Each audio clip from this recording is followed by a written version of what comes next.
ये आकाशवाणी है। अब आप लवली निगम से समाचार सुनिए।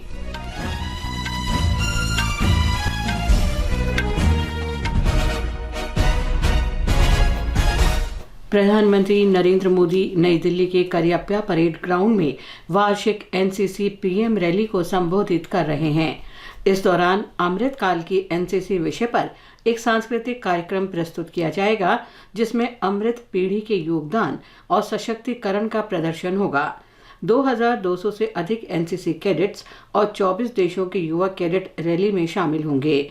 जीवंत गांवों के 400 से अधिक सरपंच और देश के विभिन्न भागों से कई स्वयं सहायता समूह से जुड़ी 100 से अधिक महिलाएं भी विशेष अतिथि के रूप में इस रैली में हिस्सा लेंगी। उपराष्ट्रपति जगदीप धनखड़ ने कहा है कि आज भ्रष्टाचार और बिचौलिए समाप्त हो गए हैं और युवाओं के पास अपनी क्षमताओं का उपयोग करने का असीमित अवसर उपलब्ध है। संसद भवन में राष्ट्रीय सेवा योजना एनएसएस के स्वयंसेवकों को संबोधित करते हुए श्री धनखड़ ने कहा कि भ्रष्टाचार की निरंकुशता का स्थान लोकतंत्र की योग्यता ने ले लिया है। उपराष्ट्रपति ने युवाओं को वर्ष 2047 के भारत का शिल्पकार और योद्धा बताया। बिहार में सत्तारूढ़ महागठबंधन में राजनीतिक अनिश्चितता के बीच भारतीय जनता पार्टी, राष्ट्रीय जनता दल और जनता दल यूनाइटेड पार्टियों के बीच मंथन का दौर जारी है।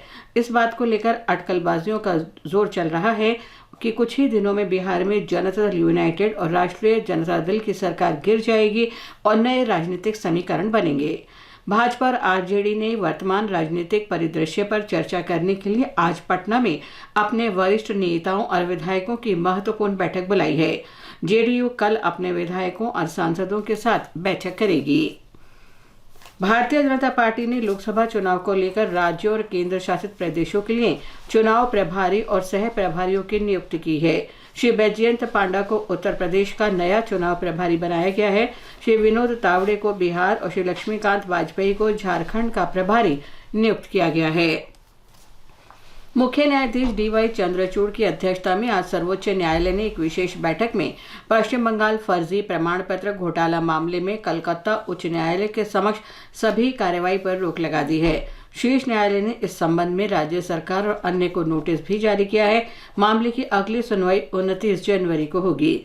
इस मामले में कलकत्ता उच्च न्यायालय की खंडपीठ और एकल न्यायाधीश पीठ द्वारा जारी किए गए कई विरोधाभासी आदेशों पर विवाद के बाद सर्वोच्च न्यायालय ने स्वतः संज्ञान लिया था। प्रधानमंत्री नरेंद्र मोदी के परीक्षा पे चर्चा कार्यक्रम के लिए पिछले 6 वर्षों के मुकाबले इस वर्ष रिकॉर्ड संख्या में पंजीकरण कराया गया है। केंद्रीय शिक्षा मंत्रालय ने बताया कि इस वर्ष परीक्षा पे चर्चा के लिए 2 करोड़ 26 लाख से अधिक विद्यार्थी, अध्यापक और अभिभावकों ने पंजीकरण कराया है। मंत्रालय ने कहा कि यह दर्शाता है कि प्रधानमंत्री के साथ चर्चा करने के लिए देश भर के विद्यार्थी बेहद उत्साहित हैं। सोमवार को नई दिल्ली में भारत मंडपम में परीक्षा पे चर्चा की 7वीं कड़ी आयोजित की जाएगी। प्रधानमंत्री नरेंद्र मोदी कल सुबह 11 बजे आकाशवाणी पर मन की बात कार्यक्रम में देश विदेश के लोगों के साथ अपने विचार साझा करेंगे। ये मासिक रेडियो कार्यक्रम की 109वीं कड़ी होगी। यह कार्यक्रम आकाशवाणी और दूरदर्शन के समूचे नेटवर्क पर प्रसारित किया जाएगा। यह आकाशवाणी समाचार की वेबसाइट और news on AIR mobile app पर भी उपलब्ध होगा।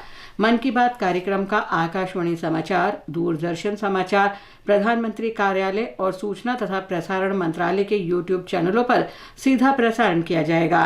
आकाशवाणी हिंदी प्रसारण के तुरंत बाद इस कार्यक्रम का क्षेत्रीय भाषाओं में प्रसारण करेगा। ऑस्ट्रेलियन ओपन टेनिस टूर्नामेंट के पुरुष डबल्स के फाइनल में भारत के रोहन बोपन्ना और ऑस्ट्रेलिया के मैथ्यू एबडन की जोड़ी का सामना इटली के सिमोन बोलेली और एंड्रिया बावासेरी से होगा।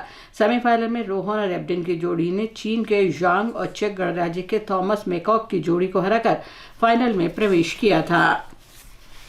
हैदराबाद में इंग्लैंड ने भारत के साथ पहले क्रिकेट टेस्ट मैच के तीसरे दिन दूसरी पारी में ताज़ा समाचार मिलने तक 5 विकेट पर 274 रन बना लिए हैं।